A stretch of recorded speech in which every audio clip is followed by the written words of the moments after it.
இது பழைய கணக்கு. சரிங்களா? பொறுமையாக பார்த்துக்க. இம்பார்ட்டன்ட் சம் இது. தேர்டு சம்மு 2.7ல். டேய் ஃபஸ்ட் மேலே உள்ளதை கொடுத்ததை எடுத்துடணும். டேய் கவனிச்சுக்கோ, இதை எடுத்துடணும். சொல்யூஷன் போட்டு அதை எடுத்துரு. x1 i y1 கவனிச்சுக்கோ. இது ஒரு காம்ப்ளெக்ஸ் நம்பர். இது ஒரு காம்ப்ளெக்ஸ் நம்பர். மல்டிப்ளைல இருக்குல்ல, தெரியுதா? z2 + i y2 x3 + i என்னது y3 அப் டு நீ பார்த்துக்கோ. மல்டிப்ளையாடா?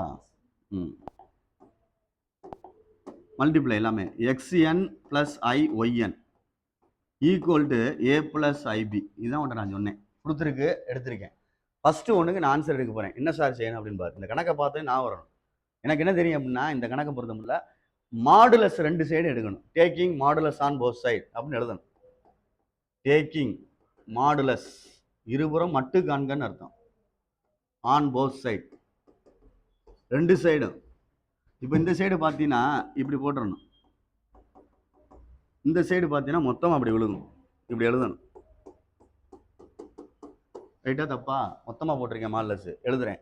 x1 + i y1 x2 + i y2 x3 + i y3 இந்த எழுதிட்டேன். இங்கே xn + i yn. இப்போ நான் அதுக்கு தான் சொன்னேன் ஒரு இது கணக்கு. z1 z2 z3 up to zn வரைக்கும் இருந்தால் யோசிச்சுக்கன்னு சொன்னேன்.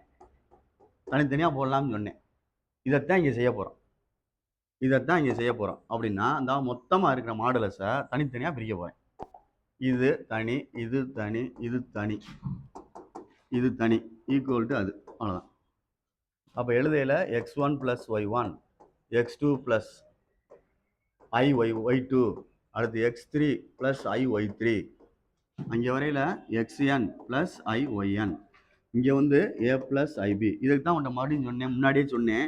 z = a + ib அப்படின்னா மாடுலஸ் z அப்படின்னு சொல்லிட்டு நீங்கள் டக்குன்னு √ போட்டு a² + b² எழுதிடுற. இடையில ஒரு ஸ்டெப்பை நீ விட்டுறேன்னு சொன்னேன்ல, வேண்டியதுல விடுறோம்ல, அந்த ஸ்டெப் தான் இந்த ஸ்டெப்பு. இப்படி தானே எழுதணும். அப்போ 2 சைடு மாடுலஸ் இருந்தால் அடுத்து என்ன போட்டு எழுதணும்? நம்ம √ போட்டு எழுதணும் தெரியணும். அதுதான் கான்செப்ட். இந்த கான்செப்ட் வரணும். மாடுலஸ் போட்டிருக்கு அப்படின்ட்டாலே இந்த கான்செப்ட் வந்துடணும். √ வரணும். அதுக்கு √ அவ்வளோதான். இப்போ ரியல் பார்ட் ஸ்கொயர் அப்படின்னா x1² + y1². ஐ வராதுல. x2² + y2². அதே மாதிரி x3² + y3² up to xn² + yn². இங்கே a² + b². அவ்வளோதான். இப்போ எல்லாமே மல்டிப்ளை தான். ரூட்டை கேன்சல் பண்ணணும்னா squaring on both side. Squaring on both சைடுனா இருபுறம் வர்க்கப்படுத்த. ஸ்கொயரிங் ஆன் போத் சைடு 2 சைடும் ஸ்கொயர் பண்ணணும். ஸ்கொயர் பண்ணால் ரூட் என்ன ஆயிரும்? கேன்சல் ஆயிரும். அவன் மேலே உள்ள ஆன்சர் வந்துடும் பாரு. அவ்வளோதான். a² + b². இங்கே பாரு x1² + y1², x2² + y2², x3² + y3² up to xn² + yn². சரியான்னு பாரு. இதுதான் முதல் கணக்குக்கு உள்ளது. இப்போ உனக்கு என்ன இருக்குது இதில், நான் என்ன செஞ்சுருக்கேன் அப்படின்றத தெரிஞ்சுக்கிறேன். இதுதான் ஃபஸ்ட்டு. இதை எடுத்துக்கோ. இந்த கணக்கு தாண்டாமா. இதை வச்சு தான் கொண்டு வர்றோம். இதில் இருந்து டேக்கிங் மாடுலஸ் ஆன் எடுத்த மாதிரி திருப்பி வேணால் எழுதிக்க. உண்டு விருப்பம் தான். என்ன எரிச்சப்படாமல் இருந்தால் சரி. 2 கிவன் எடுக்கிறேன். கிவனை எடுத்துக்கிடுவோம். x1 + i y1 x2 + i y2 x3 + i y3 xn + i yn a + ib எடுத்தாச்சு. இப்போ மாடுலஸ் ஆன் போத் சைடு எடுக்கணும். Taking modulus argument.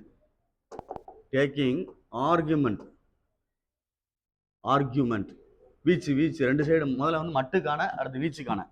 Taking argument on both side. அதே மைண்ட்ல வாங்கி சொல்லுது பாரு. ஆர்குமெண்ட் அப்படின்னு அர்த்தம். அப்போ ஆர்குமெண்ட் ஆஃப்னு எழுதிடாமா, இப்படி எழுதணும். அப்படி எழுதணும். உள்ள இப்படி இருக்கு.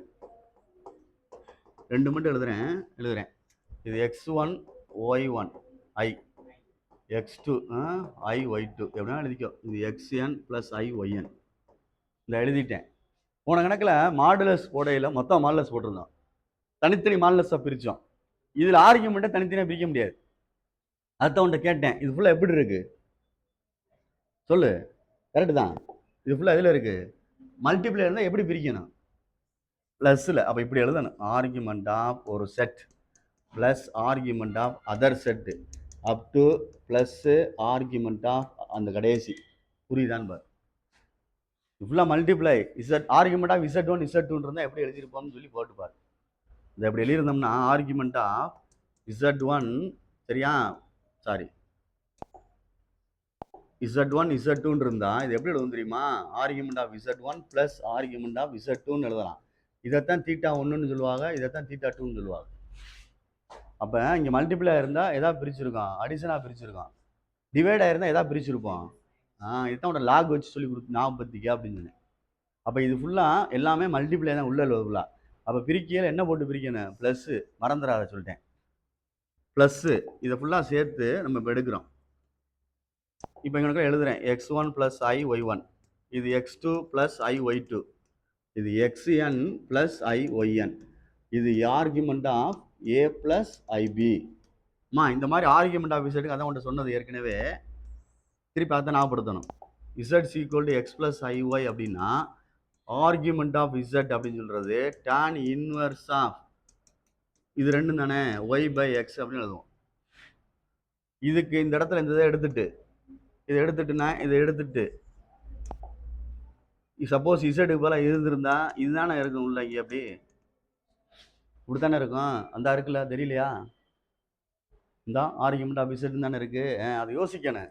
அப்போ இதுக்கு எழுதுனோம்னா tan இன்வர்ஸ் ஆஃப் y1 என்ன வந்துடும்? x1 plus tan inverse of என்ன வந்துடும்? y2/x2. இப்படி போயிட்டே இருக்கும். Plus tan inverse of yn/xn equal to tan inverse of என்ன வந்துடும்? b/a. சரியான்னு பார்த்துக்கோ. அதில் எழுதிய b/a தான் எழுத முடியும், a/bன்னு எழுத முடியாதுல்ல. இப்போ இதுக்கப்புறம் ஒரு இதாக எழுதியிருப்பாங்க, காமனாக எழுதியிருப்பாங்க. காமனாக எழுதியிருப்பாங்க அப்படின்னா கவனிச்சுக்கோ, சம்மேஷன் அப்படின்னு எழுதியிருப்பாங்க. tan இன்வர்ஸ் ஆஃப் எழுதி இது yr/xrன்னு எழுதுவாங்க. எழுதிட்டீங்கன்னாக்குள்ள r = 1 to n எழுதியிருப்பாங்க. அப்படின்னா இது சம்மேஷன் சொல்றது. இதில் 1 போட்டோம்னா 1 வரும், 2 போட்டால் என்ன வரும்? 2, 3 போட்டால் இந்த இது ஃபுல்லாக வரும்ல, அப்படி வரிசையா அது கடைசி வரைக்கும் வரும். அதே மாதிரி அதுக்கு 2k பைன்னு ஒன்று சேர்க்கணும், மறந்துடாது. 2k பை அப்படின்றது வந்து ஒரு சர்க்கிளுக்கு உள்ள டிகிரி. 2 பைனா எவ்வளவு? 360 டிகிரி. இந்த k வந்து பிலாங்ஸ் டு இசட்னு சொல்லுவாங்க. k பிலாங்ஸ் டு என்னது? இசட். எனக்குள்ள அதை அப்படியே எழுதிக்கோ. tan inverse of 2k by ப்ளஸ்டா tan இன்வர்ஸ் ஆஃப் b/a. இது காமனாக எழுதுறது, மறந்துடாத. இந்த இந்த இடத்துல மறந்துடக்கூடாது, இதை மறந்துடாங்க பயில, மேலே ஆன்சரில் இருக்கும் பாரு. ஏன்னா காமனாக எழுதையில் ஒரு போலார் ஃபார்ம் வந்து ரொட்டேட் ஆகிட்டே இருக்கும். இப்படி 1 2 3 இப்படி போயிட்டே இருக்கும். நான் ஒரு இதுக்கு தான் எழுதியிருக்கேன் 2 பைன்னு.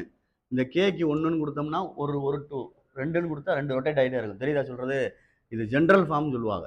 இதுக்கு பேர் ஜென்ரல் ஃபார்ம். மறந்துடாத, 2k பை ஆட் பண்ணி ஆகணும். 2k பை ஆட் பண்ணி ஆகணும், மறந்துடாத.